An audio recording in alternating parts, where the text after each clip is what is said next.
Joe Biden alaki mokonzi ya Ukraine ete États-Unis ekopesa mboka eye maboko soki mampinga ma Russie makoti na mabele ma Ukraine.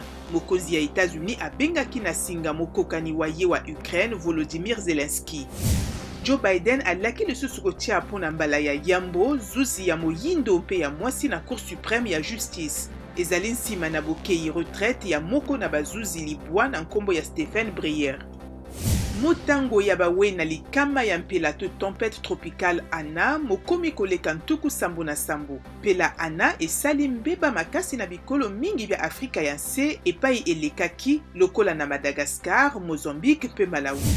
Parlement ya Afrique du Sud esengi président Cyril Ramaphosa biyano mpona enregistrement ya mongongo na eye alobi na kati ete mosolomi ya leta misalelamaki na campagne ya moponami ya kati ya lingomba ANC na 2017 esengeli ayanola na makomi.